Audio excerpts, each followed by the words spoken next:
Okay, तो हमने कल लेयर्ड स्ट्रक्चर तक पढ़ लिया था ऑपरेटिंग सिस्टम का। और लेयर्ड स्ट्रक्चर में हमने क्या देखा? सबसे बाहर user, then application, then operating system and then hardware. अगर हम बात करें टाइप्स ऑफ ऑपरेटिंग सिस्टम कितने टाइप के होते हैं? जैसे हमने कल कहा विंडोज़ भी एक ऑपरेटिंग सिस्टम है, लिनक्स भी है, एंड्रॉयड भी है।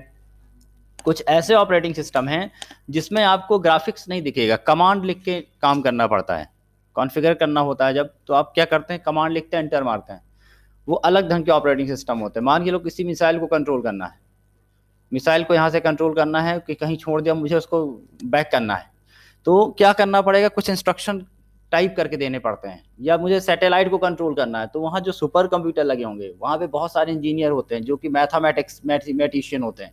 वो तुरंत यहाँ पे क्या करते हैं? दिन भर टाइप करके कैलकुलेशन एल्गोरिथम बनाते रहते हैं। तो इस तरह के जो ऑपरेटिंग सिस्टम होते हैं उनमें हमें टाइप करके देना होता है। डायरेक्ट इतने एडवांस होते हैं या फिर ऐसा कहा जाए इतने जटिल होते हैं कि उनके लिए जीयूआई बना पाना मुश्किल होता है। वो कहलाते हैं ऑपरेटिंग सिस्टम कौन से? CUI, character user interface.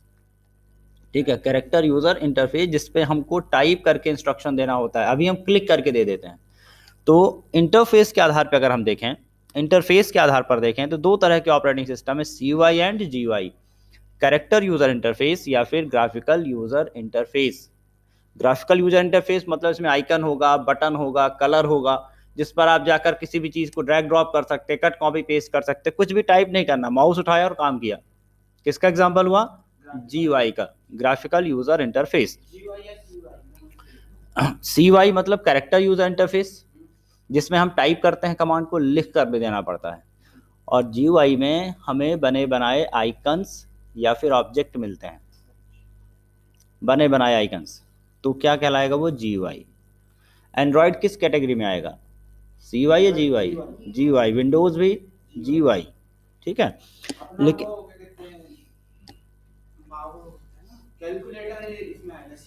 नहीं, कैलकुलेटर बटन है, उसमें भी हम क्या करते हैं? टिक करते हैं। ये है, देखिए, कंप्यूटर में कमांड प्रॉम्प्ट होता है। कंप्यूटर में आप स्टार्ट में जाओगे तो सीएमडी लिख देना, स्टार्ट में जाके सीएमडी। अब सीएमडी जैसे आप टाइप करोगे तो इस तरह से एक विंडो खुल के आएगी, दिख रही है विंडो? ये हमारा सीयूआई। अगर मैंने कहा कि यहाँ पे मुझे लिस्ट दिखाओ कौन कौन से हैं, तो आपको यहाँ कमांड चलानी पड़ेगी। आपको एक कमांड बता रहा हूँ, जैसे DIR लिखा मैंने, ये कमांड्स में आपको बताऊंगा अभी। तो देखो सारी लिस्ट आ गई। तो यहाँ पर हमें कुछ भी चाहिए तो मुझे कमांड देनी पड़ेगी। मैंने कहा क्लियर करो, नहीं चाहिए तो हमने क्लियर लिख दिया। मैंने कहा टाइम बताओ तो हमने टाइम लिख दिया। तो देखो 8:59 59 मिनट 46 सेकंड दिखा रहा है। हमने कहा डेट दिखाइए, तो हमने डेट लिख के एंटर किया, डेट आ गई। तो इस तरह से आप क्या कर रहे हैं? This is the example of CY, character user interface. तो ये कहलाएगा कमांड प्रॉम्प्ट या डॉस या यूनिक्स। ऐसे कुछ ऑपरेटिंग सिस्टम है जो कि किसके थ्रू काम करेंगे? कमांड के थ्रू काम करते हैं। तो इंटरफेस के आधार पर कितने टाइप के ऑपरेटिंग सिस्टम हुए? दो टाइप के। कौन कौन से? CUI and GUI। CUI को ही हम TUI भी कह सकते हैं, टेक्सटुअल यूजर इंटरफेस। कैरेक्टर हुआ या फिर टेक्सटुअल हुआ। ठीक है, समझ में आ गया? आगे बढ़े। Next is according to user. According to user login या यूजर लॉगिन के हिसाब से अगर हम देखें कितने यूजर एक साथ काम कर सकते हैं, तो इस कैटेगरी में अगर बांटा जाए ऑपरेटिंग सिस्टम को तो दो कैटेगरी होती हैं, सिंगल यूजर ऑपरेटिंग सिस्टम या फिर multi user operating system. Single user operating system या फिर मल्टी यूजर ऑपरेटिंग सिस्टम। ऐसे ऑपरेटिंग सिस्टम जिसमें कई सारे यूजर अपना अकाउंट बनाकर एक साथ काम कर सकते हैं, अलग अलग कंप्यूटर पे बैठकर। गूगल, फेसबुक, याहू, इनके जो सर्वर होते हैं, एक्चुअली याद करिए हमने पढ़ा था आपको mini computer, main frame computer. हमने कहा था यहाँ पे कई सारे कंप्यूटर अपने अपने सिस्टम से लॉगिन हो जाएंगे किसी सर्वर कंप्यूटर पर या मिनी कंप्यूटर पर। तो मिनी कंप्यूटर या मेन फ्रेम कंप्यूटर में जो ऑपरेटिंग सिस्टम डले होते हैं वो कहलाते हैं मल्टी यूजर ऑपरेटिंग सिस्टम। और जो हम सिस्टम अपने विंडोज या फिर एंड्रॉयड यूज करते हैं ये कहलाते हैं single user operating system. Account तो बहुत सारे बना सकते हैं हम, लेकिन लॉगिन एक बार में एक कर पा रहे हैं हम। हालांकि विंडोज़ का नेटवर्किंग सिस्टम भी आता है, विंडोज़ का नेटवर्क ऑपरेटिंग सिस्टम आता है जिसको हम 3-4 सिस्टम से कनेक्ट करके साथ साथ काम कर सकते हैं। ठीक है, तो लॉगिन के हिसाब से देखा जाए तो there are 2 categories of operating system, single user operating system and multi user operating system. Single user कहता है only one user can log in at a time, एक बार में केवल एक ही यूजर लॉगिन करेगा, जब वो लॉग आउट करेगा तो दूसरा लॉगिन करेगा। मल्टी यूजर कहता है साथ साथ कई सारे यूजर एक साथ काम कर सकते हैं अलग अलग डिवाइस पर बैठकर, और वो डिवाइस किससे कनेक्टेड होंगी, किसी सर्वर कंप्यूटर से। तो उस सर्वर पर जो डला होगा वो कहलाएगा मल्टी यूजर ऑपरेटिंग सिस्टम। पहला कैटेगरी कौन सी बताई, according to interface CUI and GUI, according to user login single user and multi user. अब अगर एप्लीकेशन के हिसाब से देखें, उनके कार्य के हिसाब से बांटा जाए तो फिर एक लंबी लिस्ट मिलती है। अगर हम एप्लीकेशन के हिसाब से डिस्ट्रीब्यूट करें, डिवाइड करें, तो एक लिस्ट लिख लेना, there are following type of operating system according to application. First one is batch processing operating system, then multitasking operating system, then multi-programming operating system and multi-processing operating system, real-time operating system, time-sharing operating system, network operating system and distributed operating system। सबके नाम note करो ये according to application। batch processing, then multitasking, multi-programming and multi-processing। multitasking, multi-programming, multi-processing।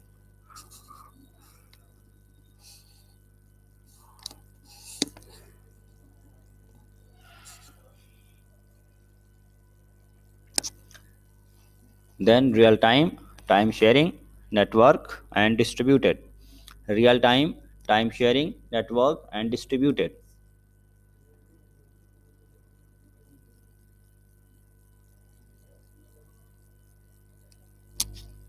ठीक है, फटाफट note करें,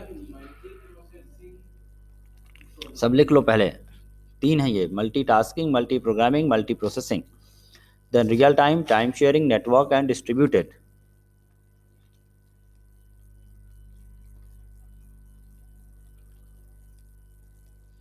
ठीक है, नोट किया? ठीक है, जाओ।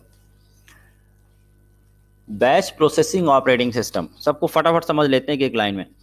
बैच का मतलब होता है ग्रुप, बहुत सारे टास्क को उठाया और फिर उनको पहले बल्क में इकट्ठा किया, देन उनको प्रोसेस किया। जैसे आप देखिए कि आपने मान के चलो कि प्रिंटर, आप कभी फोटोकॉपियर मशीन पे जाइए जहाँ पे बहुत सारे काम रहते हैं, तो 3-4 लोगों का क्या करता है, प्रिंट आउट देता है, फिर प्रिंटर इकट्ठा करके एक एक करके निकालता रहता है, कागज निकाल के रख ले भी तो भी काम चलता रहेगा। तो यहाँ पर क्या हो रहा है, बैच प्रोसेसिंग, उसने पूरा टास्क इकट्ठा किया और जब तक वो टास्क पूरा नहीं होगा उस टास्क को फिनिश करेगा, उसके बाद दूसरे टास्क को खुद उठा लेगा जो उस रेडी क्यू में बना होगा। तो बैच प्रोसेसिंग ऑपरेटिंग सिस्टम क्या करेगा कि टास्क को उनके नेचर के हिसाब से ग्रुप करेगा और फिर एक तरह के टास्क को एक एक साथ कंप्लीट करता चलेगा। ये किसका टास्क होगा, batch processing operating system. Multitasking operating system कहते हैं ऐसे ऑपरेटिंग सिस्टम जिसमें एक से डिफरेंट टाइप के मल्टीपल टास्क हो सकते हैं। मल्टीपल टास्क तो हो सकते हैं लेकिन टास्किंग और प्रोग्रामिंग में अंतर है। अब समझना, आप मल्टीटास्किंग हैं, आपने बहुत सारे काम किए लेकिन एक साथ एक काम, एक बार में एक काम करेंगे, फिर खत्म करके दूसरा करेंगे, फिर खत्म करके तीसरा करेंगे, तो ये मल्टीटास्किंग हो गई। लेकिन अगर आप साथ साथ कर लेते हैं तो मल्टी प्रोग्रामिंग हो गई। ठीक है, पहले जब मोबाइल आते थे उनमें मिनिमाइज ऐसा ऑप्शन नहीं था, आप या तो कॉलिंग कर लीजिए या फिर गाने सुन लीजिए या फिर और टेक्स्ट कर लीजिए, केवल एक काम करेंगे एक बार में। अभी क्या हो गया, मल्टी प्रोग्रामिंग, आप 2 प्रोग्राम साथ साथ चला सकते हैं तो मल्टी प्रोग्रामिंग हुआ। लेकिन अगर मल्टी प्रोग्रामिंग में मल्टी यूजर भी ऐड हो जाए तो क्या बन जाएगा, मल्टी प्रोसेसिंग। मल्टीटास्किंग और मल्टी प्रोग्रामिंग सिंगल यूजर चलाएगा, लेकिन अगर अलग अलग यूजर, वही सर्वर वाला कॉन्सेप्ट अगर हो गया कि बहुत सारे फेसबुक चला रहे हैं एक साथ एक सर्वर पर लॉगिन होकर, तो ये क्या बन जाएगा, मल्टी प्रोसेसिंग, जिसमें यूजर भी क्या हो गए, मल्टीपल हो गए। देन आता है real time. Real time operating system मशीनों को कंट्रोल करने के लिए होता है। मशीनें जैसे आप देखते हैं आजकल हर चीज़ की मशीन, अगर आप देखें कहीं भी सांची पे चले जाएं तो वहाँ पे जो पैकिंग होती हो रही दूध की, तो ऑटोमेटिकली मशीनें पन्नी बनाएंगी, फिर उसको एक मशीन खोलेगी, फिर एक फट से दूध डालेगी, फिर पैक होगा, फिर पैक हो जाएगा, आगे जाके उतनी देर में कंटेनर आ जाएगा उसके सामने, उसमें पैक भी होता चला जाएगा। बिस्किट की जो फैक्ट्रीज हैं, तो इन फैक्ट्रीज पे जो मशीनें लगी होती हैं उनको कंट्रोल करने के लिए जो ऑपरेटिंग सिस्टम होते हैं वो कहलाते हैं रियल टाइम ऑपरेटिंग सिस्टम। उनका टाइम फिक्स्ड होता है, ऐसा नहीं है कि हम यहाँ क्लिक करेंगे तो काम होगा, नहीं, तब तो सब भड़बड़ा के सब गड़बड़ हो जाएगा। जितनी देर में अगर यूज़र बैठ जाएगा क्लिक करने तो यूज़र तो गलती करेगा ही, उसे उबासी भी आएगी, नींद भी आएगी, छींक भी आएगी, खांसी भी आएगी, उतनी देर में पता चला कि पूरा दूध नीचे गिर गया। तो ऐसा नहीं, वहाँ पे मशीनें सेट होती हैं, क्या कहलाएंगी, रियल टाइम ऑपरेटिंग सिस्टम। फिर आता है time sharing and network. Time sharing, network और डिस्ट्रीब्यूटेड, ये 3 ऐसे ऑपरेटिंग सिस्टम हैं जो कि नेटवर्किंग के लिए यूज होते हैं। जैसे हमने कहा ना, मान के लो मल्टी प्रोसेसिंग सिस्टम है, 10 यूज़र एक साथ काम कर रहे हैं। 10 यूज़र, आपने कभी ऐसा किया कि ऑनलाइन मूवी वूवी टिकट बुक की है? वो आजकल आता है वो ऐप, कौन सा होता है, मेक माई ट्रिप हो गया, फिर एक होता मूवी बुकिंग के लिए कोई भी आता है बुक माई शो करके। वहाँ पे क्या होता है, दिखाता रहता है, या IRCTC देख लो, वहाँ पे बताएगा इतनी सीट अवेलेबल है, लेकिन मुझे दिख, हो सकता है मेरे साथ 1 करोड़ यूज़र और देख रहे हो, उनको भी तो वही दिख रहा होगा।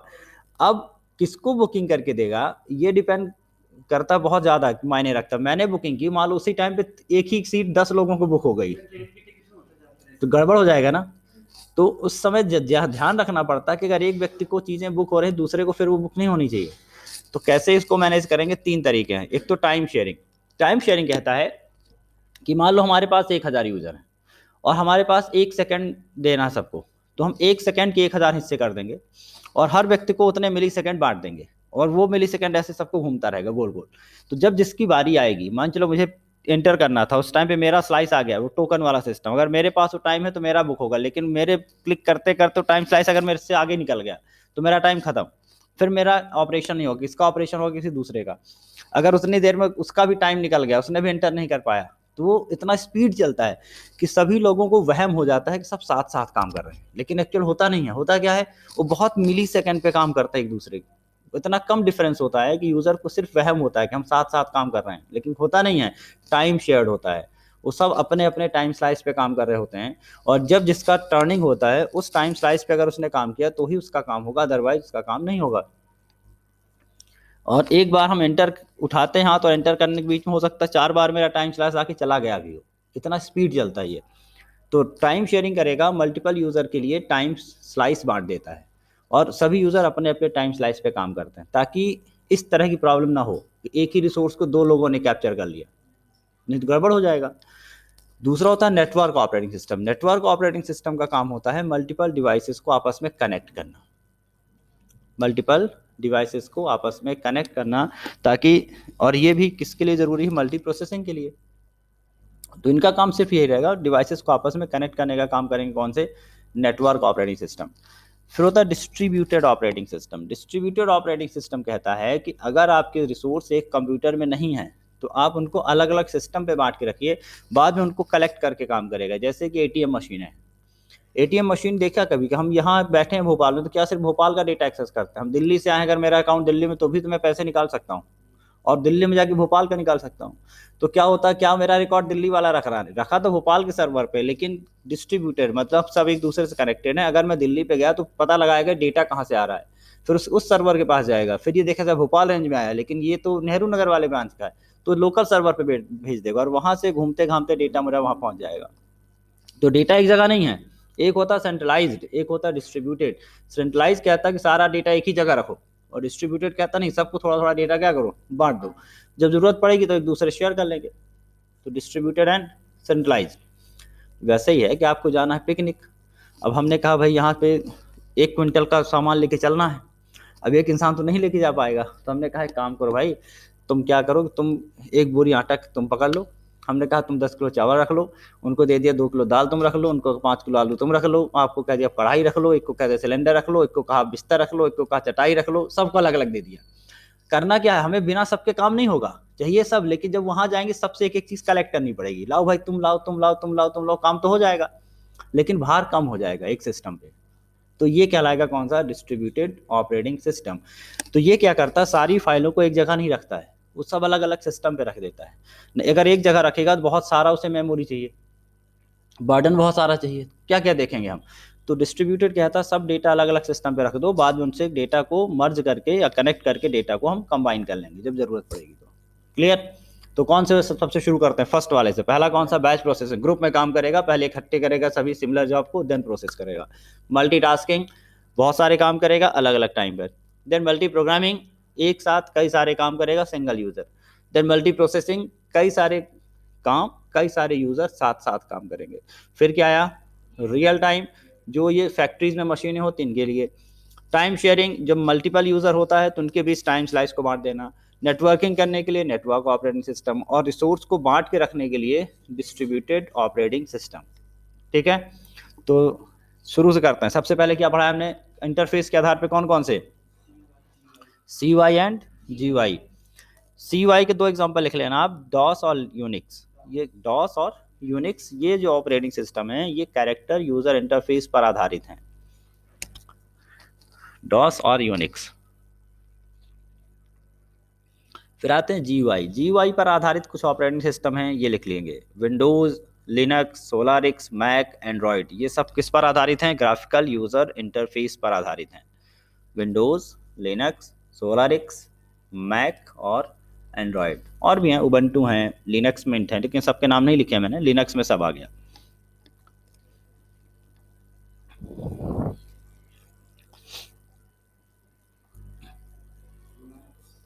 मैक और एंड्रॉयड। मैक मतलब वो जो iOS यूज करता है, एप्पल का ऑपरेटिंग सिस्टम मैसिंटोस कहलाते हैं। देन सिंगल यूजर, देखिए अगर देखा जाए तो डॉस और विंडोज को अगर हम यूजर के हिसाब से बांटे तो ये सिंगल यूजर है, लेकिन अगर हम यूनिक्स की बात करें, लिनक्स की बात करें, तो ये मल्टी यूजर है। कौन सा? लिनक्स ऑपरेटिंग सिस्टम, ये मल्टी यूजर के लिए काम करेगा। एंड्रॉयड भी सिंगल यूजर है। एंड्रॉयड पे क्या होता है, क्या दो लोग साथ साथ काम कर रहे हैं? नहीं, एक व्यक्ति के लिए बना हुआ है ये। मल्टी प्रोग्रामिंग है लेकिन मल्टी यूजर नहीं है। ठीक है, मल्टी प्रोग्रामिंग है लेकिन मल्टी यूजर नहीं है। अब हम आगे बढ़ते हैं नेक्स्ट टॉपिक की तरफ, जिसका नाम है प्रोग्रामिंग लैंग्वेज। प्रोग्रामिंग लैंग्वेज, देखिए क्या होता है, जैसे आप कहीं पे काम कर रहे हैं, तो काम कर रहे हैं तो कोई ना कोई आपका एक व्यक्ति होगा, डायरेक्टर होगा, मैनेजर होगा, जो इंस्ट्रक्ट करेगा आपको ऐसे काम करो। काम आपको करना है, ठीक है, लेकिन इंस्ट्रक्शन कोई और देगा, तो हम उस हिसाब से क्या करते हैं, काम करते हैं। उसी तरह से ऑपरेटिंग सिस्टम तो है, लेकिन ऑपरेटिंग सिस्टम को भी इंस्ट्रक्शन तो चाहिए ना, कि आप काम कैसे करोगे। वो हम कर रहे हैं, लेकिन इंस्ट्रक्शन देने के लिए सबसे अहम बात है उस भाषा में देना जिसको कंप्यूटर समझ पाए। जिसको कंप्यूटर समझ पाए उसी भाषा में इंस्ट्रक्शन देना पड़ेगा। तो इस सुविधा से बचने के लिए GUI आया, इस दुविधा से बचने के लिए। क्योंकि पहले क्या था, हम कमांड, हमने कहा ना CY में क्या होता है, कमांड लिख के काम करना है। अब मान के चलो कि मैंने CY ओपन तो कर लिया, CMD ओपन कर लिया, एक मिनट, CMD ओपन किया, लेकिन मैंने यहाँ कमांड लिख दिया काका पापा, तो चलेगा क्या? नहीं चलेगा। मतलब ये कमांड उसको समझ में नहीं आ रही हैं। तो हमें सबसे पहले ये देखनी पड़ेगी, अगर हम कमांड बेस पे कोई काम कर रहे हैं, कि इसको कौन सी भाषा समझ में आती है, किस इंस्ट्रक्शन का मतलब क्या है, और ऐसी भाषा जिसमें कंप्यूटर को निर्देश दिए जाएं, that is called programming language. ठीक है, तो programming language is a set of character, set of digits that are directly understood by the computer, so that user can give the instruction a part of the GUI में तो हम कर ही रहे थे, लेकिन ऐसा कोई काम जो GUI पे नहीं हो पा रहा है, तो फिर आप क्या करेंगे, इंस्ट्रक्शन बोल के देंगे, लिख कर देंगे, और at that time we need programming language. पहला काम हो गया। दूसरा काम ये हुआ कि अगर आपको प्रोग्राम बनाना ही है, आप चाहते हैं मुझे अपना कैलकुलेटर बनाना है कंप्यूटर में, अपने कंपनी के लिए कोई सॉफ्टवेयर बनाना है, अपने कंपनी के लिए कोई वेबसाइट बनानी है, तब भी तो इंस्ट्रक्शन देना पड़ेगा कि भाई यहाँ मेन्यू बनाओ, यहाँ पे रेड कलर दिखाओ, यहाँ पे नीचे मेरा एड्रेस दिखाओ, यहाँ पे मेरे प्रोडक्ट दिखाओ। तो यहाँ भी मुझे इंस्ट्रक्शन देना पड़ेगा। तो इसके लिए भी क्या जरूरत पड़ेगी, प्रोग्रामिंग लैंग्वेज की। तो कहने का मतलब, to develop any new application, to develop any new website, we also need programming language. तो दो काम हो गया, एक तो डायरेक्ट इंस्ट्रक्शन देना है, या फिर कुछ भी नया बिल्ड करना है, to build any program, to build any website, to build any application, we also need programming language. ठीक है, the code, the instruction written inside the program is known as code। Code किसे कहेंगे, जो instruction लिखते हैं। Usual भाषा में instruction कहते हैं, कंप्यूटर के लिए क्या कहलाएंगे, वो कोड कहलाएंगे, कोड। तो any programming language is consist of different types of code और डिफरेंट टाइप्स ऑफ स्टेटमेंट। बहुत सारे स्टेटमेंट होते हैं किसी भी लैंग्वेज को जो हम सीखते हैं। तुम लोगों को प्रोग्रामिंग लैंग्वेज जैसे HTML सिखाएंगे, जावास्क्रिप्ट है अगली बार, तो वहाँ सीखने को मिलेगी कि हाँ कैसे इंस्ट्रक्शन दिए जाते हैं जावास्क्रिप्ट को, कि हमारे वेबसाइट को कंट्रोल करता है। ठीक है, तो programming language is a computer based language that is used to instruct the computer how to operate any task. It is a language that is used to design any software or website or application for the computer. It is consist of different types of characters or digits or symbols or instructions. इसको हम कहते हैं instruction set. हर language का अपना instruction set है। अगर मैं हिंदी में पढ़ रहा हूँ जाओ, तो इंग्लिश में जाओ नहीं गो कहूँगा, फिर फ्रेंच में और कुछ कहूँगा, तमिल में कुछ और कहूँगा। एक ही काम के लिए अलग अलग लैंग्वेज में अलग अलग इंस्ट्रक्शन होते हैं, काम एक ही होगा लेकिन इंस्ट्रक्शन अलग अलग लिखना पड़ता है।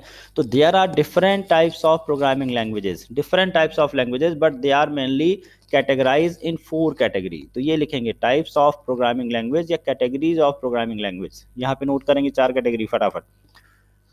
तो टाइप्स और categories, types of categories of programming language, type or categories of programming language. There are 4 category of programming language. First one is the machine language or machine language, then assembly language, high level language, and fourth generation language, 4GL बोलते हैं। तो machine assembly high level 4GL, machine assembly high level 4GL, machine assembly high level and 4GL। हाँ, 4th generation language, 4GL कहते हैं short में, 4th generation language. 4 category में बांटी गई हैं languages.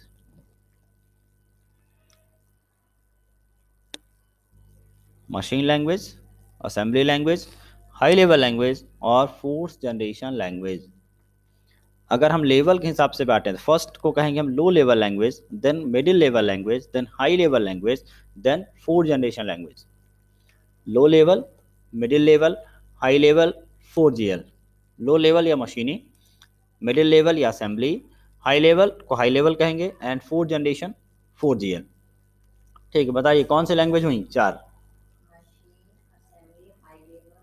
4th generation language, machine, assembly, high level and 4th generation language. हाँ यही कह सकते, इसीलिए तो स्लैश करके लिखा है, मशीन या low level, assembly, middle level, high level या फिर आखिरी क्या बचा? 4GL language.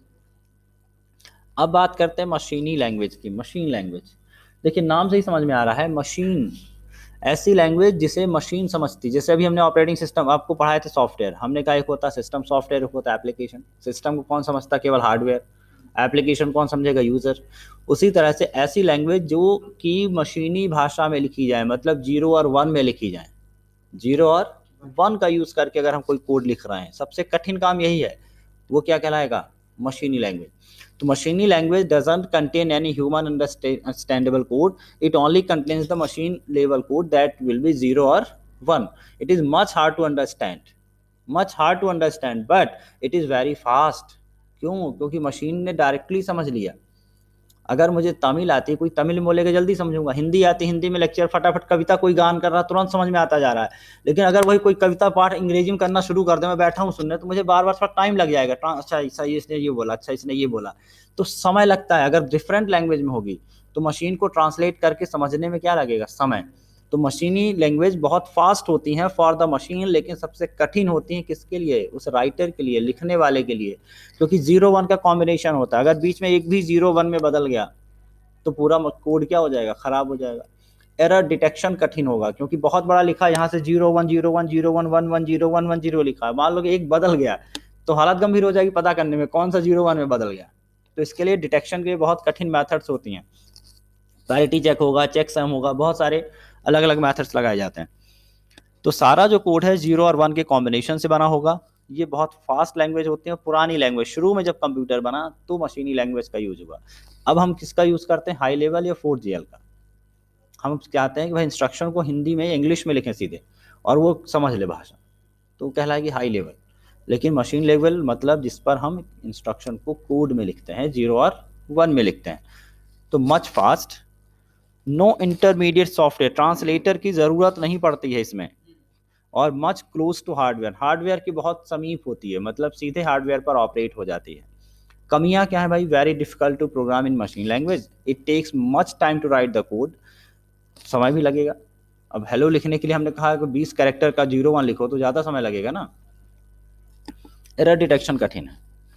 जब यूज़र इससे परेशान हो गया तो भाई साइंटिस्ट हैं, उन बनाइए बैठे ही इसलिए कुछ नया बनाएं, तो उन्होंने एक नई लैंग्वेज बनाई। एक थोड़ा सा काम को आसान किया गया।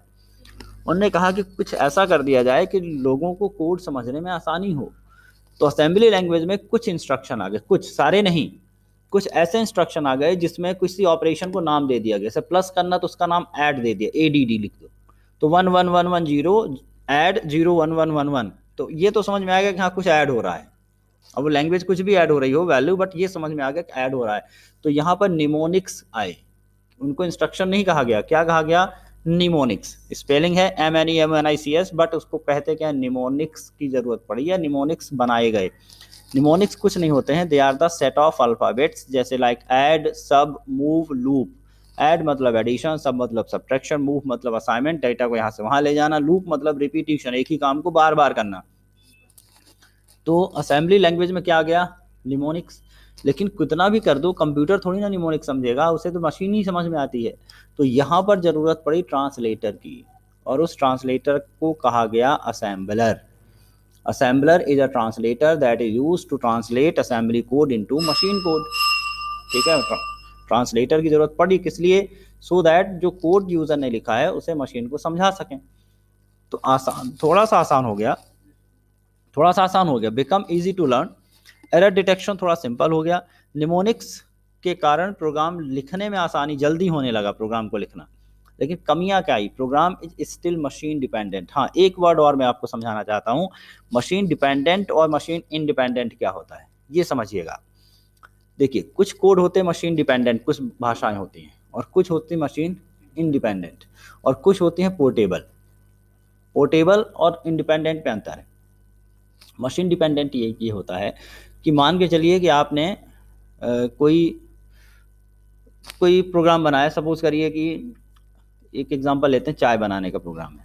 ठीक है, आपको चाय बनानी है, तो मशीनी लैंग्वेज शुरू करते हैं। मशीनी लैंग्वेज कहेगा आपको हार्डवेयर इंस्ट्रक्शन के साथ समझाएगा। मशीनी लैंग्वेज कहेगा कि रोम नंबर कि इस वाले ब्लॉक में हमारी रैम इतने बफर की है, इस बफर में जाके इतने साइज का बफर बनाओ, वहां जाके डेटा रखो, फिर वहां से डेटा उठा के दूसरे बफर में ले जाओ। सब कुछ हार्डवेयर इंस्ट्रक्शन के साथ बताएगी। कौन सी, मशीनी भाषा। अब अगर मान के चलो मैंने कहा कि ब्लॉक नंबर P2 पे चले जाओ, और दूसरे मशीन पे ब्लॉक P2 है ही नहीं है, तो क्या चलेगा, नहीं चलेगा। तो वैसे ही जैसे कि हमने कहा कि भाई एक काम करो, जाओ किचन में और वहां पे एक रेड कलर का बॉक्स रखा हुआ है जो 250 मिलीमीटर का, उसको उठाना है। उसमें फिर एक जाओ, एक ब्लैक कलर का बॉक्स है, वहां से एक चम्मच डाला है, 2 चम्मच चीनी वहां मिल जाएगी। फिर तीसरे वाले पे जाओ, वहां पे सब बता दिया आपको हार्डवेयर इंस्ट्रक्शन के साथ। फिर move to left, move to right, right में जाएंगे तो किचन में ये मिलेगा। फिर आप नीचे देखेंगे तो पानी मिलेगा। फिर नीचे उठाएंगे, लेफ्ट हैंड साइड में आपका ये रखा हुआ लाइटर। सब रख लिया आपने, आपका किचन है, रोज काम हो रहा है। लेकिन इत्तेफाक से किसी दूसरे किचन में चले गए, दोस्त के यहाँ, बोला भाई चाय बनानी आती है, हाँ आती है। अब किचन में घुस गए आप। अब वहां भी आपको याद रहा, मूव लेफ्ट, लेफ्ट में देखा तो खिड़की है, यार यहाँ तो किचन नहीं है। उन्होंने कहा देखो बॉटम में देखा तो वहां तो पानी नहीं है। उन्होंने कहा राइट हैंड साइड में राइटर रखा, उन्होंने कहा राइट हैंड साइड बुक रखी है, कैसे चाय बनाऊं। तो क्या हो गए, मशीन डिपेंडेंट हो गए। मतलब इंस्ट्रक्शन तो आपने फॉलो किया, लेकिन इंस्ट्रक्शन मशीन पर आधारित थे। किस पर आधारित थे, मशीन पर। तो बाद में जमाना आया किसका, प्रोसीजर ओरिएंटेड का।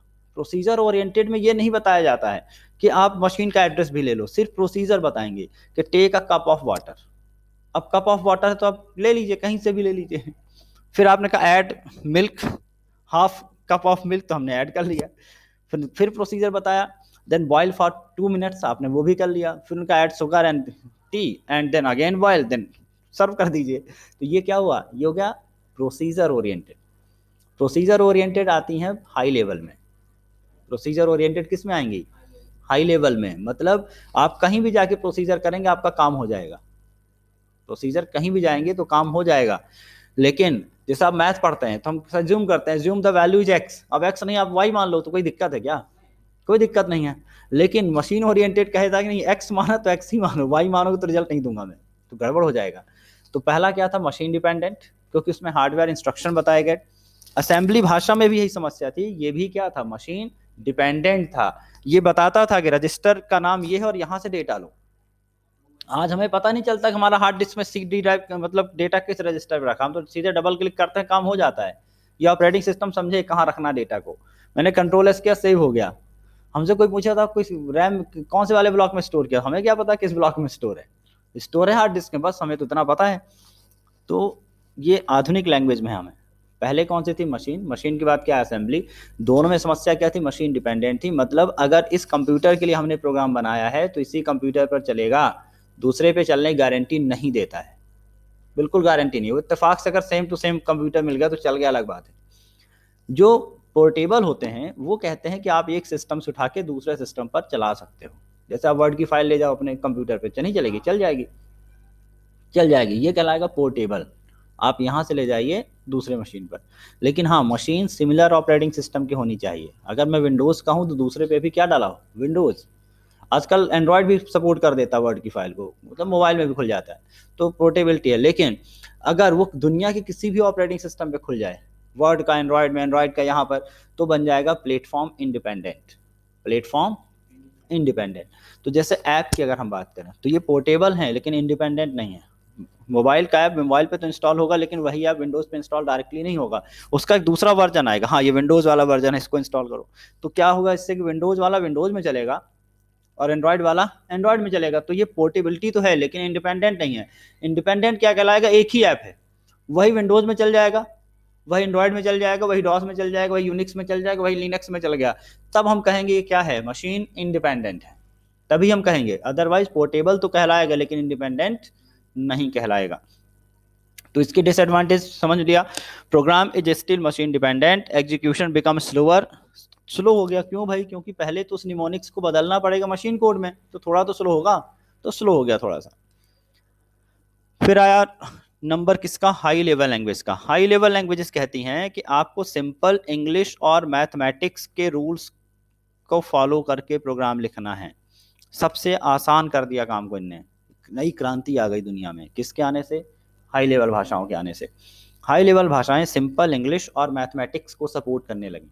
सिंपल इंग्लिश का मतलब प्रिंट को प्रिंट कहने लगे, ये डिस्प्ले कहने लगे, शो कहने लगे, तो जो इंस्ट्रक्शन आया इनका वो बोलचाल की भाषा वाला गया।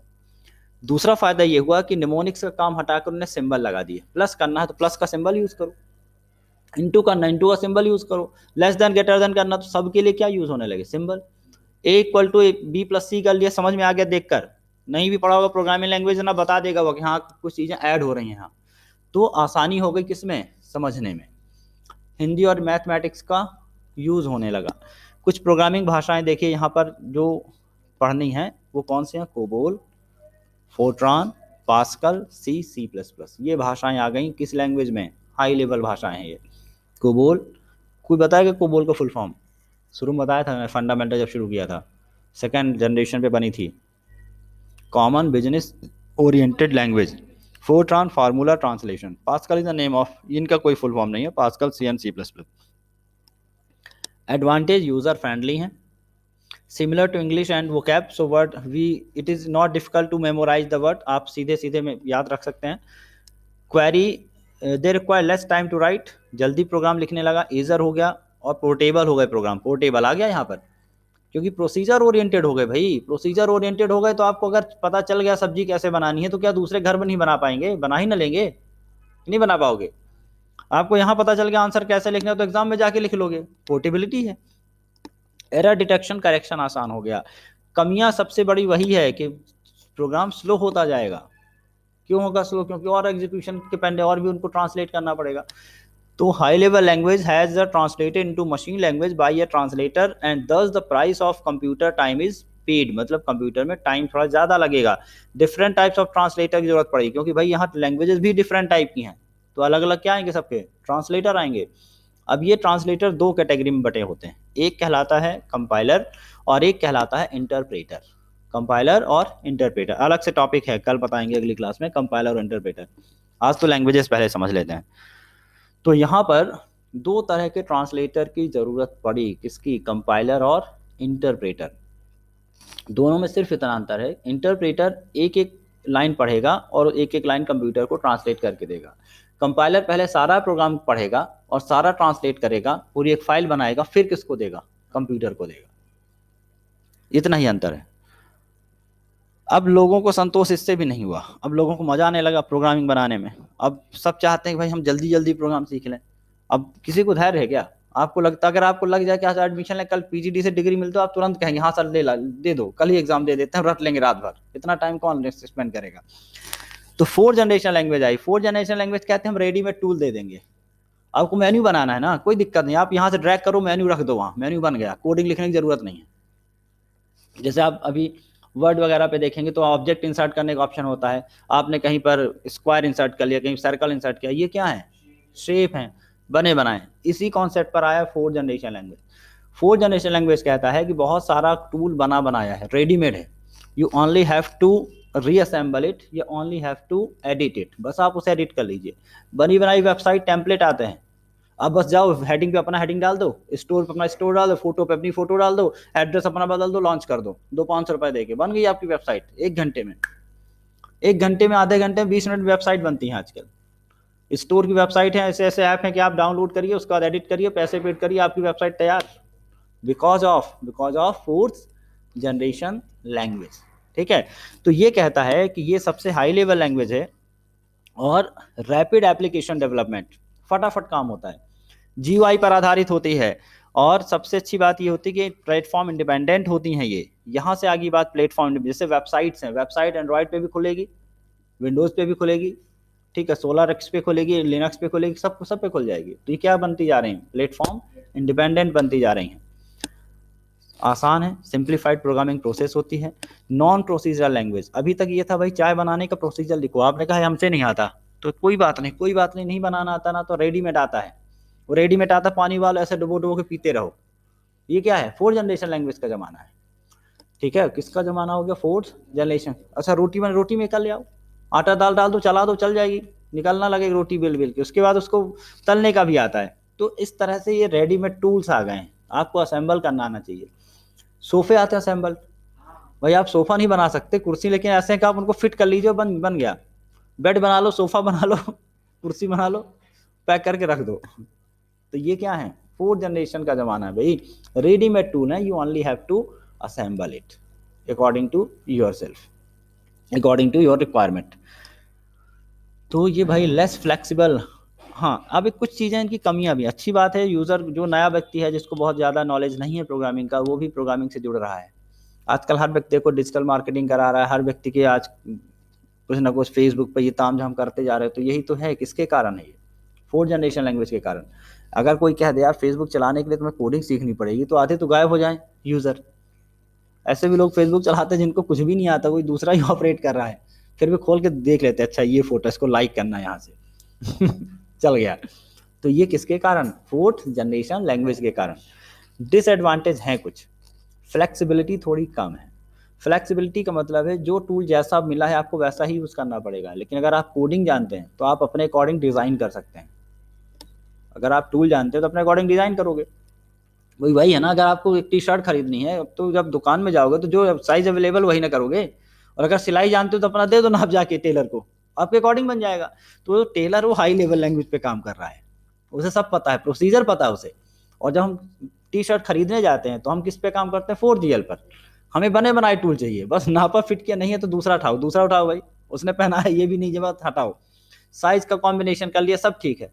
तो ये हो गया कौन सा, 4GL लैंग्वेज। फास्ट है तो कंपनी, लेकिन हाँ हमारे लिए फास्ट है, कंपनी कोई ना कोई तो है जो उस पर मेहनत कर रही है। तो फोर्थ जनरेशन लैंग्वेज पे एक जो टूल्स होते हैं डेवलपर बनाते रहते हैं, लेकिन एक जो नए प्रोग्रामर है उनको बने बनाए टूल मिलते जाते हैं, तो डेवलपमेंट फास्ट होता चला जा रहा है। आजकल घरों की छतें आने लगी हैं, ऐसे ऐसे आते हैं, आप लाओ, सब आती हैं, दीवारें आती हैं, बनी बनाई खिड़की आती, खिड़कियाँ पहले से आ रही थी, लेकिन अलमारी टाइप की आते हैं, आप जाके फिट कर दो, सेट कर लो, सब कर लो। हाँ, दीवारें ऐसी इतनी बड़ी बड़ी प्लेट्स आती दीवारों के, उठाओ सीधे रख दो, बस। बहुत सारे डिजाइनिंग है भाई, बहुत कुछ बदल गया है।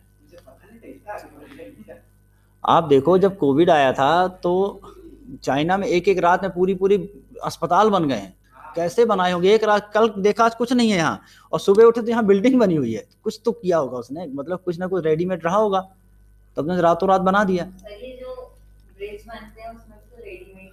हाँ, रेडीमेड लगे होते हैं ना, रेडीमेड बहुत सारी चीजें बनती हैं। खंभे रेडीमेड है, उठा के आप लगा दो, अब थोड़ी ना खंभा कोई बनाने बैठा हुआ है, सब कुछ बने बनाए हैं। तो इस तरह से चीज़ें बन रही हैं। किसका है ये, किसका एग्जांपल मान सकते हैं इसको हम, फोर्थ जनरेशन लैंग्वेज का। उसी तरह से अगर कंप्यूटर की बात करें तो विजुअल स्टूडियो, नेटबीन, VB.NET, C#.NET, जावा, PHP, ये सारी लैंग्वेज किस में आ रही हैं, फोर्थ जनरेशन लैंग्वेज में। तो इतना आपको रिवाइज कर लेना है अगली क्लास से पहले, और अगली क्लास में ये वाला टॉपिक खत्म हो जाएगा। ठीक है, तो आज के लिए इतना ही।